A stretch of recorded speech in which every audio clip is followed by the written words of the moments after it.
فانت عندك 3 ايام من البطولة بنفس الضغط ده، كوارث بتحصل، الحق مين بيهاجمنا، طب الحق اعمل فك تشفير للمش عارف ايه، طب هنخترق مين، طب صداع وضغط عصبي ونفسي قدام اقوى الهاكرز في العالم.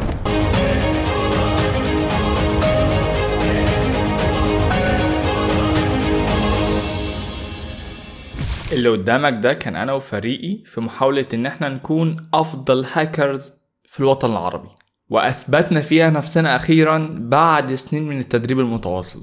لكن ده ما كانش كافي، وفضل السؤال اللي محيرني هو مين هم الافضل في العالم؟ لا بجد، مين افضل فريق هاكرز في العالم حرفيا؟ اول حاجة كان لازم اعملها اخرج برا مستوى الشرق الاوسط وشمال افريقيا تماما وادور على المستوى الانترناشنال. وما بين كل الفرق اللي انا شفتها مش بس توصلت للفريق الاقوى عالميا او يعني اقوى فريق هاكرز في العالم، ده حرفيا اقوى فريق هاكرز في التاريخ. يعني شوف على مدار السنين اللي فاتت دي كلها هم رقم 1. ده حتى من اول ما فتح نظام التصنيف بتاع الفرق والمسابقات على CTF تايم هم رقم 1 ودايما في الصدارة. طب هل ممكن لفريق عربي يبقى بنفس المستوى ده؟ فلو احنا عايزين نجاوب على السؤال ده لازم نفهم الناس دي هم مين وبدأوا ازاي وايه الطريقة اللي كانوا بيتدربوا بيها وطريقة تفكيرهم عشان يوصلوا للمستوى ده. فريق PPP هم حرفيا مجرد طلاب في الجامعة في العشرينات من عمرهم زي معظمكم كده بالظبط. الجماعة دول كسروا كل الارقام القياسية اللي ممكن تتخيلها، لدرجة ان هم كسبوا ديفكون 9 مرات. وديفكون هي معروفة اول واشرس واصعب منافسة هاكينج في العالم. ده ليفل التنين المجنح، مفيش اصعب من كده. هتقولي ما بوينت 1 برضو صعبة لانها 0 دايز وكده لكن ده مستوى مختلف تماما. مسابقة ديفكون CTF هي بطولة بتتعمل كل سنة في مؤتمر اسمه ديفكون في امريكا، والمسابقة دي بتتعمل من 1996 حرفيا. فانت لك ان تتخيل في مسابقات بين الهاكرز وبين بعضهم بتتعمل من 1996، وهنا انت بتجيب اقوى الفرق بتاعت الهاكرز في العالم حرفيا. لا يعني شوف انت اصعب مستوى ده الاصعب منه. ومش بيجيبوه مثلا اللي هو هنشوف مين اسرع واحد هيحل التحدي ده او اسرع حد هيكسر التشفير ده او مثلا اسرع حد هيعمل هندسة عكسية للبرنامج ده ويطلع الحاجات اللي فيه او يخترق الموقع او السيرفر ده. لا يعني هو ده حاجات كلها عظيمة طبعا وصعبة وكل حاجة، بس الموضوع هنا مختلف تماما عن اللي انت سمعته. شوف بقى، ده كله كوم، يعني اللي انا شرحته ده كله تحديات دي كوم، وديفكون CTF كوم تاني تماما. دي اصعب CTF انا دخلتها في حياتي، يعني مش حتى الفاينل ده، التأهيلات بتاعتها كلام عبيط، شوية حاجات جيبرد ستايل زي اللي احنا عارفينه، تحديات ويب وشوية ريفيرس وشوية بون وكريبتو اللي احنا عارفينه، لكن بطريقة عمرك ما شفتها قبل كده ولا هتشوفها حتى في حياتك، ويا ريت ما تشوفهاش عشان فعلا هتتعب نفسيا. انت هنا بتجيب الهاكرز دول وتخليهم يخترقوا بعض. الفاينل بقى ده ليفل تاني خالص، ده بقى مش مجرد CTF زي اللي احنا عارفينها، ده اتاك اند ديفنس، يعني فريق بيهاجم وفريق بيدافع وفريق بيهاجم فريق تاني ويهاجموا الفريق الاضعف عشان ياخدوا منه الفلاجز ويمنعوا ان هو. هنعمل عليها حلقة، ده ما تنفعش تتقال في النص كده، لازم يتعمل حلقة على ديفكون CTF. يعني حرفيا فرق الهاكرز دي بتهاجم بعض، فمطلوب منها ان هي تهاجم الفرق التانية وتدافع عن نفسها في نفس الوقت. فلك ان تتخيل جايب اقوى الهاكرز في العالم بيهكروا بعض، فالموضوع فعلا مش سهل. وكمية الاستراتيجية اللي المفروض تبقى عندك والحماس في الموضوع انه مثلا طب لو انا جربت ان انا احدث اكسبلويت او اخترق اقوى فريق مثلا او الفريق اللي واخد مركز الاول، ما هو اكيد مش هيسيبني في حالي وهيرجع يخترقني تاني. فتبدأ حتى تخطط مين الفرق الهاكرز اللي انت هتهاجمها ومين اللي انت هتبعد عنهم عشان مش يخلصوا عليك حرفيا. فالموضوع مش تقليدي خالص وغير اي حاجة انت سمعتها قبل كده. فخلونا نفهم الدنيا ماشيه ازاي. يعني اصلا فكرة انك توصل للنهائيات، يعني توصل بس للفاينلز، دي محتاجة من الواحد سنين من التدريب عشان يوصل لحاجة زي كده. ما بالك بقى انك تكسب البطولة دي و9 مرات. فمين هم PPP؟ فريق PPP اسمه اختصار Plaid Parliament of Poning.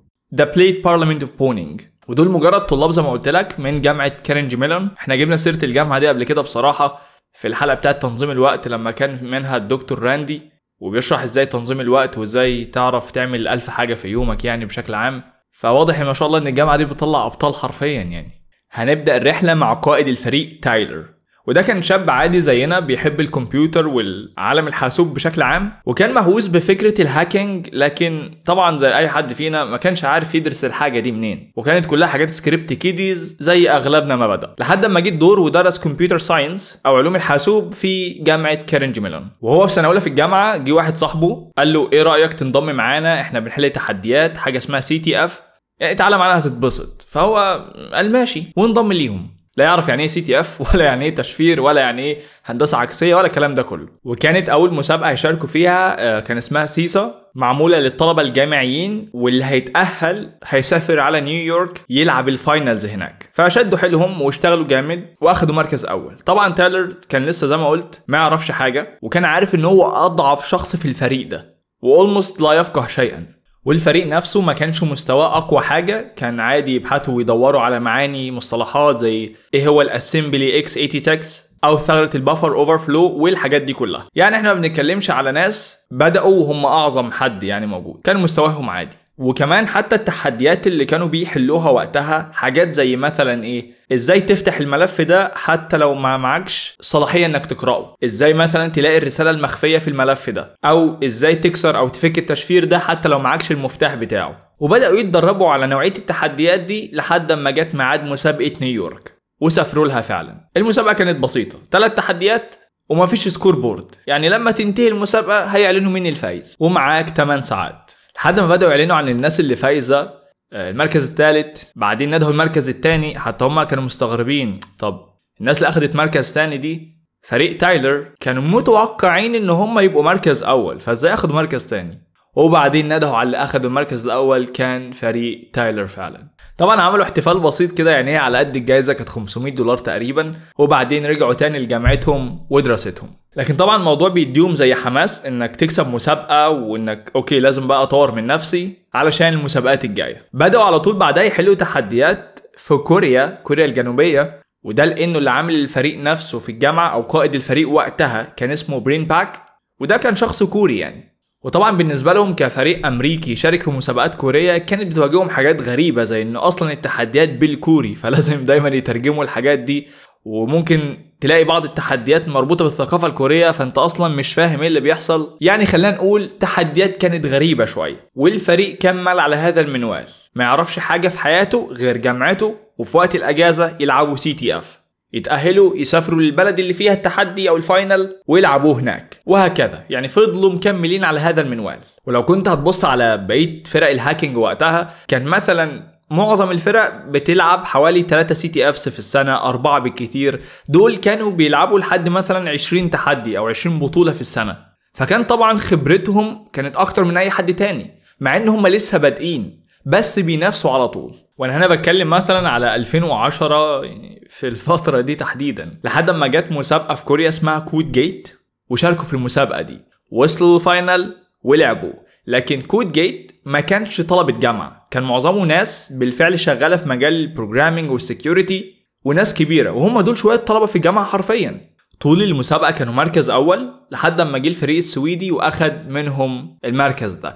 بس حتى فكرة إن أنت تاخد مركز تاني وتكسب مثلا جايزة $5000 أو $3000 وسط ناس في الأربعينات والثلاثينات من عمرهم وأنت شوية طلاب جامعة، دي كانت حاجة طبعا كبيرة للفريق، وتحمسوا من هم يشتغلوا على نفسهم أكتر. ومرة تانية هم ما كانوش بيتدربوا طول السنة اللي هو كل يوم حرفيا، كانوا بس بيتدربوا في أيام الأجازة اللي هو بالنسبة لهم يوم السبت ويوم الحد، لأن هي دي الأجازة في أمريكا، واليوم 24 ساعة واليومين 48 ساعة. حتى هو تايلر قال أنت لو قضيت مثلا لو حسبتها 40 ساعة شغل في الأسبوع على موضوع معين، وهو مثلا التدريب على التحديات دي، ده حوالي 2000 ساعة تقريبا في السنة، مع انك بتشتغل يومين بس. فانت اكيد لو بتكرس 2000 ساعة في السنة لحاجة معينة اكيد هتبقى كويس فيها، او مهاراتك هتتحسن فيها. لحد ما بدأوا يجمعوا نفسهم وعارفين ان هم مستواهم بيتحسن، قالوا بس يلا نشارك في ديفكون. تاني لان ديفكون ده بقى ليفل التنين المجنح، ده اصعب مسابقه الواحد ممكن يشارك فيها. لكن هما كان عندهم ثقه كبيره في نفسهم. معلش احنا بنتدرب تقريبا طول السنه، بنخش اي CTF بناخد فيها مركز اول، يروح كوريا ياخد مركز اول الى اخره. بيسافروا بلاد كتيره، مسابقات في كوريا، في روسيا، في الصين، في اليابان، في امريكا نفسها، وياخدوا فيها كلها مراكز اولى. فليه لا ويلا نشارك في ديفكون. وتاني يا جماعه ديفكون ده يعتبر كاس العالم بالنسبه للهاكرز. هو مفيش اصعب من كده، هو انت خلاص كده ليفل التنين المجنح. ولو انت شخص ربنا كرمك وقدرت تكسب حاجه زي كده، انت ممكن تفليكس بيها بقيه حياتك، تتمنظر بيها على اي حد انت عايزه في المجال ده كله لبقى حرفيا لبقيه حياتك. لان الموضوع فعلا مش سهل. يعني انا مثلا لو في شهاده صعبه عايز ادرسها واتمنظر بيها على الناس، لانه يلا بص انا خدت الشهاده اللي محدش خدها قبل كده، هتاخد مني كام؟ يعني يوم ما اقول عايز اجهز الامتحان ده واحبس نفسي واكرس نفسي وكده، مثلا كام؟ 3 شهور 6 شهور لو الشهاده فعلا مفيش منها 2. انت عشان تكسب حاجه زي ديفكون دي من وجهه نظري انا محتاج مش اقل من تدريب متواصل كده، ما تفوتش يوم، مش اقل من 4 سنين. فلا الموضوع صعب. قبل الفاينلز بتاعه ديفكون بيبقى فيه تأهيلات، والتأهيلات مدتها 72 ساعة، يعني تحديدا 3 ايام، وشاركوا فعلا فيها لكن ما تأهلوش. يعني انت انت متخيل تبقى انت الفريق تقريبا رقم 1 وبتشارك في هنا وهناك وبتاع، وتيجي تخش بطولة زي دي لأول مرة طبعا تجرب، ما تتأهلش اصلا، اللي هو ثانية واحدة. لما انا مثلا في التأهيلات طلعت ال 12، امال مين ال 11 تيم اللي فوقي دول؟ يعني مين الناس دي يا جماعة؟ ده احنا رقم 1، انتوا طلعتوا منين؟ اللي ما كانوش بياخدوا بالهم منه انه الفرق التقيلة في الهاكينج فعلا مش بتشارك في اي مسابقة كده وخلاص، وفي الاغلب ما هماش شباب في جامعة، لا بيبقى ناس شغالة في المجال نفسه بقالهم سنين وعندهم خبرات يعني وكده، وبيستنوا المسابقات الكبيرة جدا زي ديفكون ويشاركوا فيها. لكن هتلاقي بقى مسابقة على مستوى جامعة، مسابقة على مستوى بلد، لا ما لهمش هما في الحاجات دي. ففريق PPP رجع اضطر ان هو يتدرب تاني. جات السنة الجديدة بدأت، مؤتمر ديفكون ده بيبقى في غالبا في شهر 8، بعدها في شهر 9 و10، وده بيبدأ فيه الدراسة. لما بدأت الدراسة في الجامعة طبعا بدأت طلاب جديدة من اللي هي سنة أولى تخش الجامعة، فبدأ فريق PPP ان هو يضم ناس اكتر بنفس الطريقة اللي ضم بيها تايلر في الاول.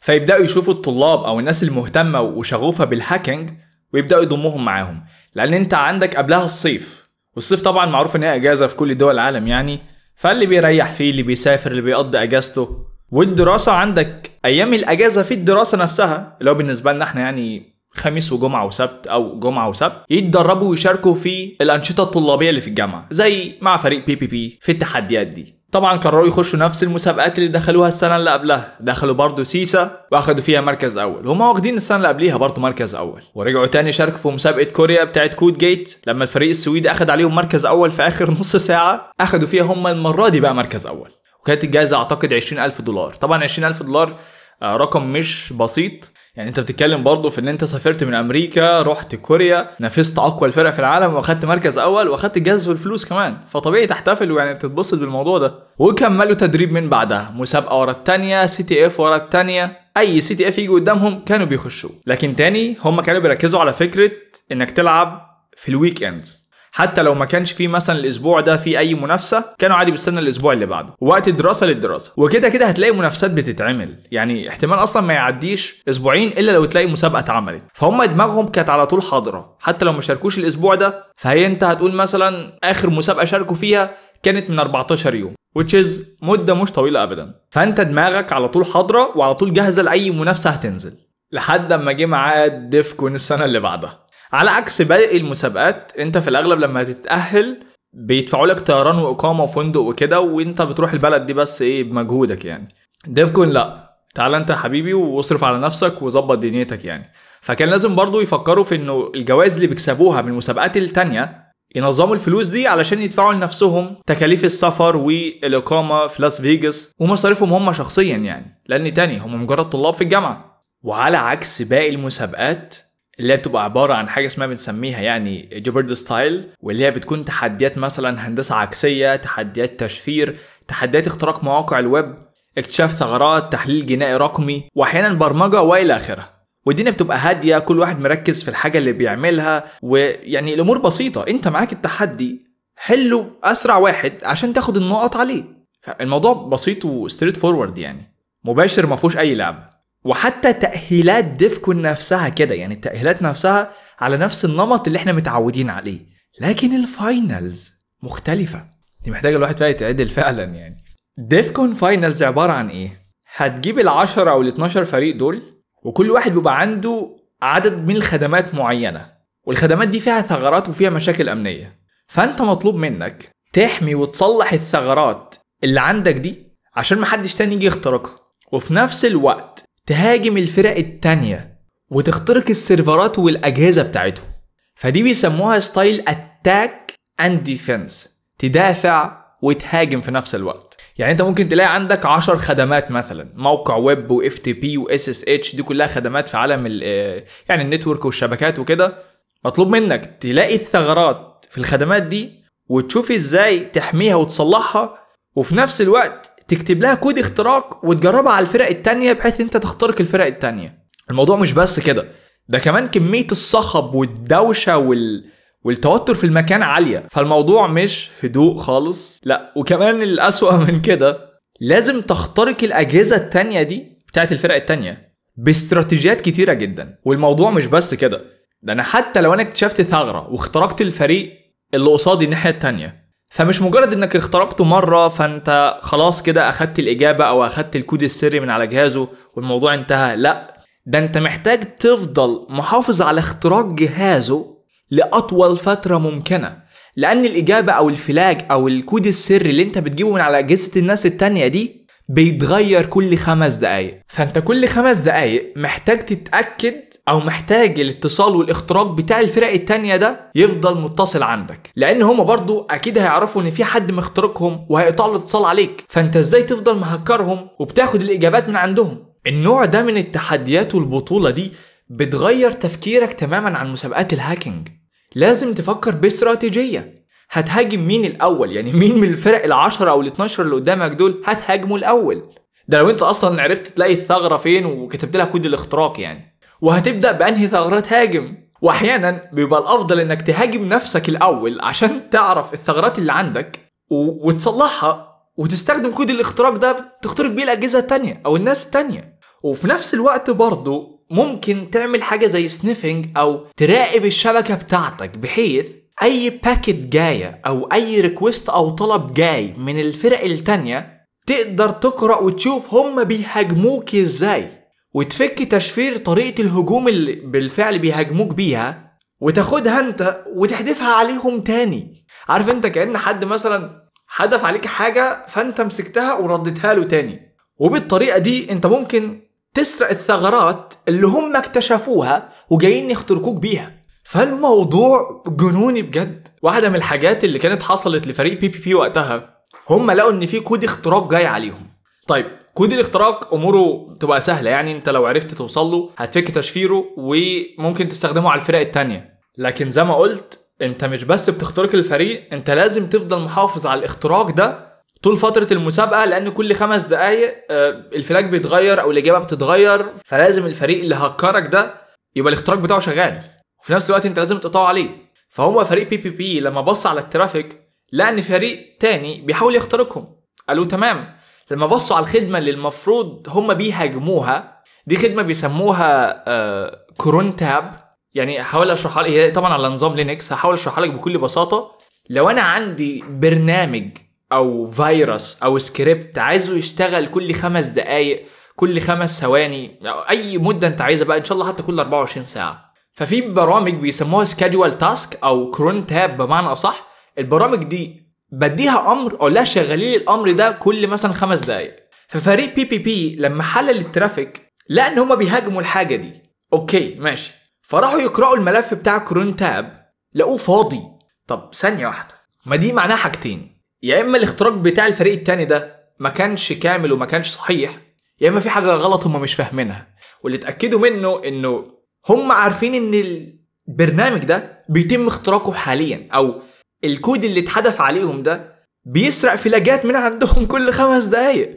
بس ازاي؟ لما عملوا كات او قرأوا الملف فاضي بتاع اللي هو الكرون تاب ده. لكن اللي حصل كان كالتالي، الفريق التاني اللي هو كان يعني حدف على PPP الثغرة عمل حركة صايعة جدا، وهي خلى اي حد يجي يقرأ الملف ده بشكله العادي يلاقيه فاضي، يجيله الرسالة العادية بتاعت نظام التشغيل يقول له لا البرنامج فاضي ومفهوش اي حاجة. لكن الكود الاستغلال او الباك دور او الباب الخلفي يعني اللي كان بيخترق منه بي كان مخفي بطريقة معينة، بحيث ان انت لو قرأت الملف مش هظهر حاجة، لكن لازم تعمله زي نوع من انواع التحليل او بنسميها يعني بتعرض الهكس فاليو بتاعته او القيم الهكس بتاعته، وقتها يظهر لك ان في كود مخفي وبيشتغل على جهازك كل 5 دقايق. فانت متخيل الجنون اللي بيحصل؟ انت مش بس بتطلع ثغرات من عندك وتحاول تصلحها وبعدين تحاول تهاجم الفرق التانية وتختار مين هتهاجمه، ده انت كمان وانت بتهاجم لازم تعمل حساب ان الفريق اللي انت هتهاجمه ده هياخد مجهودك ويسرق الثغرة اللي انت بتهاجمه بيها ويهاجمك بيها انت كمان تاني. فلازم تهاجم الفرق الاضعف الاول بحيث انها تبقى ملبوخة ومش عارفة هي بتعمل ايه وتسرق الفلاجات من عندها، وكمان وانت بتهاجمهم تشفر طريقة الهجوم بحيث ان هم ما يعرفوش يستخدموها ضدك تاني. فانت بتحاول تخترق الناس التانية وتحاول تخفي طريقة الاختراق بتاعك وتفضل مخترقهم لأطول طريقة ممكنة او اطول فترة ممكنة وتحمي اجهزتك في نفس الوقت من الناس التانية اللي جات هتكرك. فالموضوع فعلا مش سهل. فريق بي لما طبعا لقى الموضوع بتاع الكرون تاب ده وان الفريق التاني اخترقهم بالطريقة خلينا نقول ايه صعبة بصراحة، يعني كانت تؤلم الحركة دي، فهم اتضايقوا وحاولوا ان هو طيب احنا لازم نرد عليهم. فعملوا ايه؟ اكتشفوا ان الفريق التاني اللي لسه مخترقهم ده عنده سيرفر بيجمع عليه الفلاجات او بيجمع عليه الاجابات، يعني الفيروسات اللي بينشرها في كل مكان دي لما بتلاقي اجابة اللي كل 5 دقايق فبتبعتها على سيرفر ليهم، هم وقتها بيخشوا على السيرفر ده ويبداوا يشوفوا ايه الاجابات اللي قدروا يسرقوها من الفرق التانية. ففريق بي عمل ايه؟ جاب ملف فاضي، ما هو مش فاضي، بيسموها نال بايت، يعني عبارة عن اللي هو ايه، عارف انت بيقول لك البرمجة 0 و1، هو ده كان صفار بس، يعني صفار كتيرة جدا يعني لا ما لا نهاية. طبعا الاصفار بتاخد مكان، بتاخد حيز، يعني ما هي صفار مكتوبة لازم تاخد مكان، وضغطوا الاصفار دي عن طريق مثلا برامج زي اللي هي الوين رار، يعني مش وين رار قوي بس بيسموها زيب اركايف. لما بتيجي تضغط حاجة نفس القيمة بيبقى ضغطها صغير. يعني ايه؟ يعني انت دلوقتي لو جبت ملف حجمه 10,000 جيجا بايت عبارة عن كله اصفار بس بيسموها نال بايت يعني، وضغطته ما هي اصفار، فلما تيجي تضغطها بتكبسها بتبقى ملف مثلا تافه، مثلا 10 كيلو حاجة زي كده، اقل من حجم صورة. فعملوا ايه؟ جابوا الملف الكبير ده وضغطوه حجمه صغير جدا، يعني اعتبرها حرفيا زي قنبلة، وبعتوها للفريق اللي كان بيحاول يهكرهم. طبعا الفريق ده جاله مثلا حاجة بتقول ان هي اجابة، فجايين يفتحوا الملف يضغطوا عليه عشان يفتحوه، انفجر في وشهم. فانت لو عامل حسابك مثلا السيرفر بتاعك حجمه 100 جيجا بايت، 1 تيرا بايت يعني 1000 جيجا، فانت انفجر عندهم ملف حجمه مثلا 2000 جيجا بايت، فالسيرفر بتاعهم عطلهم والسيرفر وقع وما بقوش عارفين يستقبلوا اجابات. هو ده طبعا مش اقوى انتقام ولا حاجة، بس يعني ايه، احسن من لا شيء. فانت عندك 3 ايام من البطولة بنفس الضغط ده، كوارث بتحصل، الحق مين بيهاجمنا، طب الحق اعمل فك تشفير للمش عارف ايه، طب هنخترق مين، طب صداع وضغط عصبي ونفسي قدام اقوى الهاكرز في العالم، لحد ما انتهى بيهم المطاف واخدوا مركز 7 في السنة دي، وكانت 2011. يعني حتى انا فاكر ان هم جابوا مركز 7 في التأهيلات ومركز 7 في الفاينلز، يعني انا ما بحبش التفاؤل ده بصراحة.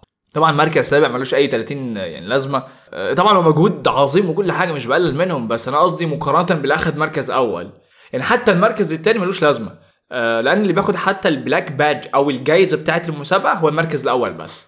الموضوع بالنسبة لهم كان صعب، انه انت ازاي الفريق رقم 1 على العالم وتخش اي مسابقة بتكسبها، بتسافر كوريا اليابان، بتلف الدنيا كلها بتاخد مركز اول وتيجي في ديفكون حرفيا تتهان. يعني مش اهانة طبعا، بس انتوا فاهمين ان هو ما تكسبهاش. طب انت محتاج كام سنة تتدرب علشان تكسب المسابقة دي، وهم لسه شباب في الجامعة. رجعوا تاني لبداية الجامعة طبعا في شهر 9 شهر 10 لكارنج ميلون، طلبة جديدة بدأت تخش الجامعة، بدأوا يضموا ناس جديدة بنفس المنوال.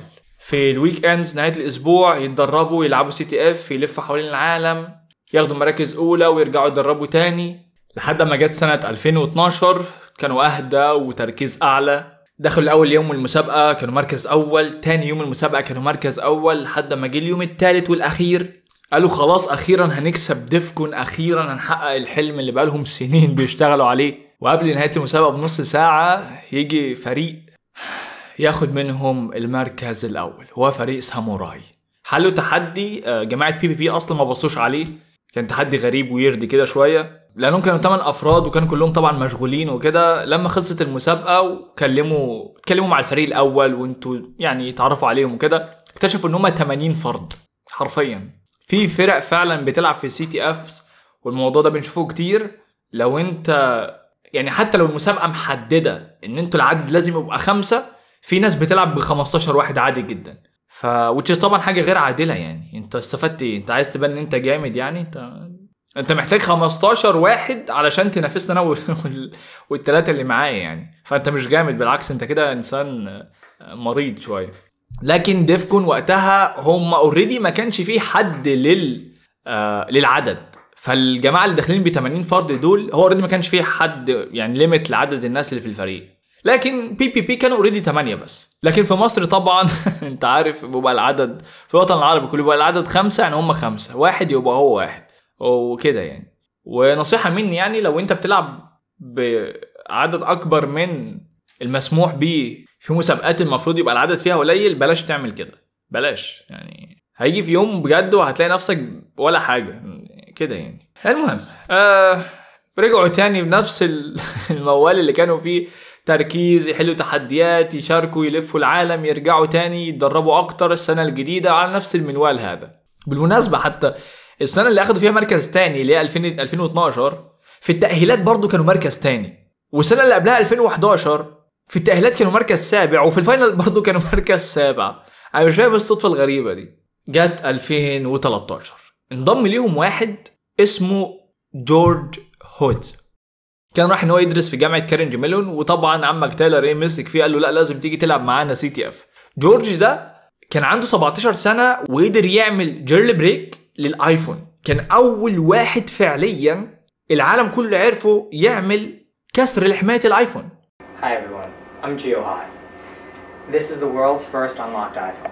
هتقول لي ايوه ما انا عملتها قبل كده حبيبي. هو ده اخترقه، فاهمني يعني؟ ده فاهم؟ انت بتاخد كود واحد تاني هو اللي عامله، لا هو ده اللي اخترقه، فاهمني؟ وبعدها بكذا سنه قدر يعمل ريفرس انجينيرنج او هندسه عكسيه ل بلاي ستيشن 3.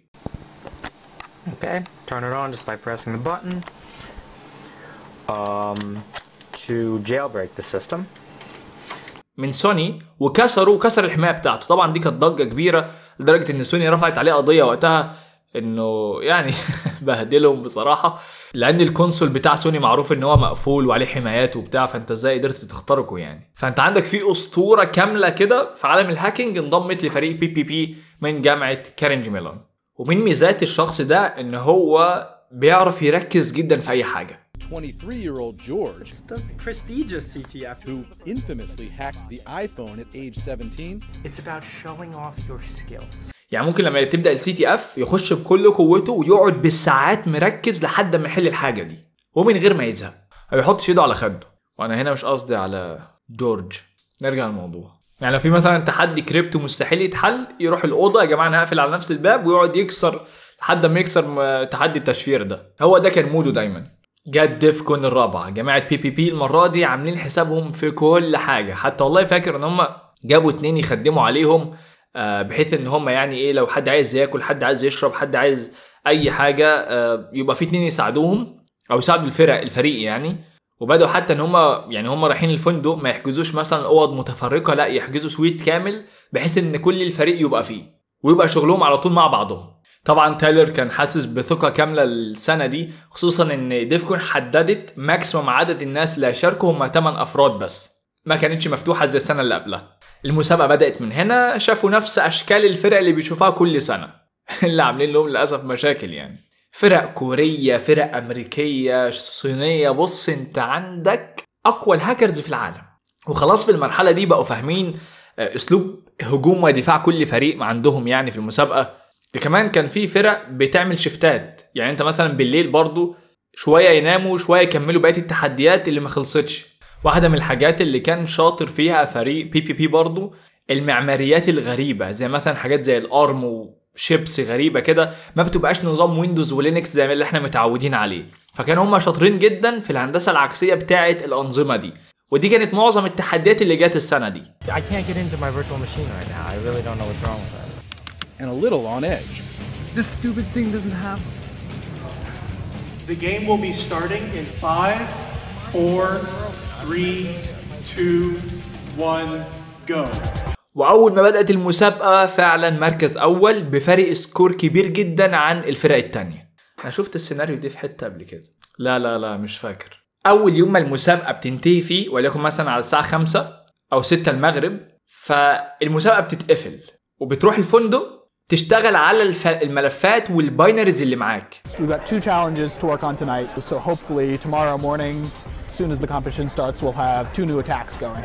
أو البرامج اللي أنت هتهاجمها تاني يوم الصبح. والموضوع فعلا مش سهل. خلينا أفهمك إزاي. لو فرضا قبل ما المسابقة تنتهي ب5 دقايق أنت لقيت ثغرة حلو في برنامج أهو، هل هتهاجم بيه الفرق التانية فتكسب نقاط قبل ما المسابقة تقفل، ولا تستنى ترميها الصبح عليهم؟ طيب ما هو أنت لو رميتها دلوقتي هم احتمال ياخدوها ويفكوا تشفيرها بالليل ويرموها عليك تاني الصبح، أو يستخدموها ضد الفرق التانية. فالموضوع فعلا معقد لدرجة ان هم سمعوا ان في فرق بتخاف ترمي عليهم اكسبلويتس او تخاف تخترقهم، لان هم عارفين ان هم مستواهم جامد وهيقدروا يفكوا تشفير الاكسبلويتس او الثغرات دي ويرموها على نفس الفريق اللي كان بيهاجمهم بيها. فكانت الاستراتيجية المثلى في الوضع ده ان انت لو معاك مثلا ثغرة فتجربها على الفرق اللي تحت او السكور بتاعها قليل، بحيث ان انت عارف ان هم في الاغلب مش هيستفادوا منها بحاجة ومش هيقدروا يفكوا تشفيرها يعني او يستخدموها، هم ملبوخين في الاغلب يعني. بعد نص ساعة خلاص ممكن تبدأ تجربها على الفرق الكبيرة عشان ما تتحرقش برضو عليك. بدأ اليوم التاني وبرضو على نفس المنوال.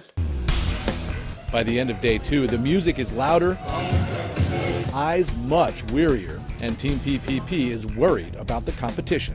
We didn't get any points that round? They work right up to the final seconds. 2, 1, done. وكان في قصص والله غريبة جدا بتحصل، يعني حتى احنا سمعنا في واحد راح يستخبى تحت ترابيزة احد الفرق بحيث ان هو يسمع الفرقة دي بتتكلم في ايه وبتقول ايه، وفي واحد تاني راح وصل كابل انترنت في الراوتر بتاع احد الفرق التانية بحيث ان هو يقدر يشوف الترافيك او النتورك بتاعتهم عاملة ازاي. فما انت في ديفكون يعني اي حاجة مسموح تخترقها طبعا الا اجهزة المنظمين يعني، فالافكار مجنونة.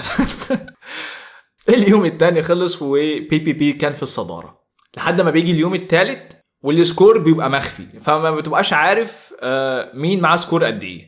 اليوم التالت بقى الداشبورد كلها بتختفي، ودي كمان برضو بتحصل في بلاك هات يعني. Back in the hotel room, PPP's back at work trying to solve the last challenges to further protect their servers and their flags for the win. After refueling for one more all-nighter, Ricky and I spent a lot of time on this problem earlier today. We didn't quite get it. And now we're bringing Tom in. they're unwilling to leave anything to chance. It's one of those things where you have a lead. So last year we had a lead and then we lost in the last hour. So now we have a lead again. And so it's just 4 more hours to go. Is it going to happen again? So we'll just see. Biggest challenge going into tomorrow. I don't know. فانت بتبقى قاعد في اليوم الثالث فعليا ما تعرفش مين الاول لحد ما المسابقه تنتهي ويعلنوا عن الفايزين. كانوا قاعدين في القاعه ساعتها وبيتم الاعلان عن الفايزين، يعني هم كانوا نايمين حرفيا. عارف اللي هو سيد مالك هل تسمعني؟ حرفيا تايلر وفريقه كان منهكين بشكل بشع. 3 ايام متواصله شغالين لحد ما جه المنظم وكان بينده على اسماء الفرق اللي فازت. Second and third place teams will receive the hardware that they played the game on this year so that they can maybe bump up to first place next year. First place will receive 8 black badges. In third place, we had Rayon ASRT.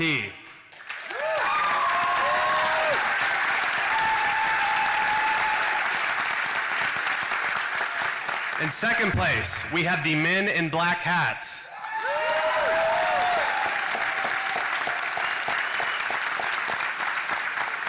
And in first place, we had PPP, the Plaid Parliament of Poning.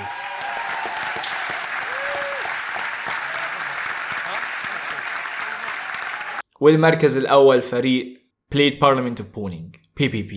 هما كانوا متوقعينها بصراحة لأنهم اشتغلوا جامد جدا طبعا خلال دي رابع سنة ليهم يجربوا الموضوع ده وحضروا بطاقة كبيرة جدا جدا جدا للمسابقة. Final announcement came in and we did as expected, so we won. We got our black badges and we're pretty happy. It's nice to have won this one finally. Yeah. So I don't know, it's just swag. So it's cool. Pretty tired after the competition, but it was nice that all the effort paid off. It's great. We've prepared a lot, and I think it paid off. How was the award ceremony? Long and boring. How was the contest? Amazing. And this is the first like legit attack defense CTF I've played. That's pretty cool. Yo, this means you get into the conference for free for life. وكان طبعا شعور ما بين بقى ايه فرحة وارتياح والواحد عايز ينام اساسا فاهم اخيرا بعد المشوار ده كله. وطلعوا على المسرح واخدوا البلاك باجز بتاعتهم، حتى اخونا جورج ده برضو اخد البلاك باج بتاعته، وده حلم انا بصراحة يعني بيني وبينكم بغض النظر على فرحة PPP وقتها. مش عارف بس من زمان يمكن من 8 سنين او حاجة هو ده اللي في بالي، البلاك باج بتاع ديفكون. وادعوا لي ان شاء الله في يوم من الايام يلا خير. المهم اللي عايز اقوله ان هو فعلا بانتصارك في المسابقه دي انت اقوى هاكر في العالم بدون منازع، خلاص هي الموضوع اتقفل عليه ومحدش يقدر يجادلك فيه، لانه اصلا الفرق اللي هناك دي ناس بالفعل شغاله في اماكن حساسه جدا واماكن كبيره، ويعني ايه اكتر ناس خبره في عالم الهاكينج في الكوكب ده كله. فانت مجرد ما تيجي شويه شباب جامعه وتكسبوا البطوله وتاخدوا منهم المركز الاول في اقدم واكبر مؤتمر للهاكينج، انت خلاص رقم واحد ضد كل الفرق التانية دي من مايكروسوفت وNSA وجوجل والكوريين والروس. انت اخدت مركز اول، وغيرهم كمان في مئات الCTFs حوالين العالم كنت بتطلع عليهم مركز اول. والمفارقة برضه في الموضوع ده ان هم في التأهيلات اخدوا مركز اول السنة دي، وفي الفاينل اكيد هياخدوا ايه مركز اول يعني، اللي كانت كل سنة بياخدوا التأهيلات تبقى نفس الفاينل. طبعا الموضوع ليه امتيازات كتيرة جدا، غير انه مثلا مين ما يفضلش انه يبقى معاه في الفريق اقوى الهاكرز في العالم، ما اكيد هحب ان انا اوظف الناس دي عندي يعني. انت متخيل السيناريو كان عامل ازاي؟ وحاجه رهيبه كمان عملوها جماعه PPP ان هم عاملين منصه اسمها بيكو CTF، ودي منصه جميله جدا لاي حد ومعموله طبعا للطلاب يعني او شباب الجامعه وغيرهم، تقدر تشارك ان شاء الله حتى لو عندك 60 سنه تبدا تحل تحديات وتتدرب هناك، وهنعمل عليها حلقه قريبه ان شاء الله. اللي انا عايزه منكم بقى ايه، كل واحد يكتب لي اسمه المستعار كده في التعليقات تحت، ولو في حد فيكم عاوز يكون فريق ويبدا ان هو ينضم مع الناس وكده، لان انت زي ما انت شايف كانوا اصلا ناس ما يعرفوش بعض، تقدروا تتعرفوا على بعض تحت في التعليقات. اللي حابب فيكم مختص في حته معينه، اللي عايز ينضم الفريق، انا بسمح لك انك تعمل كده. وخلي الفيديو ده يكون يعني انا عامله مخصوص عشان يدي للناس امل وطموح ويرسم لهم طريق ازاي نبقى رقم واحد. ما لازم اشوف مين رقم واحد بالفعل موجود وابقى زيه. PPP فضل محافظ على الصدارة لفترة طويلة جدا، يعني حتى لو انت بدأت تبص على اخر 4 سنين هتلاقيه مش مشارك في ديفكون. اخر 4 سنين اللي بياخد مركز اول كان فريق اسمه MMM. مين MMM هو نفسه PPP، فهم لحد النهاردة لسه بياخدوا مركز اول في ديفكون. فأتمنى وكل قلبي مش لازم انا ان في فريق عربي ياخد مركز اول في ديفكون او بوينت اون من كل قلب بجد. وانا يعني باذن الله يجي اليوم ده على القناه عندنا هنا تلاقيني بقول لكم ازيكم يا جماعه، معاكم فريق صاحب البلاك باج في ديفكون او ماستر اوف بون، وبالتوفيق مع السلامه.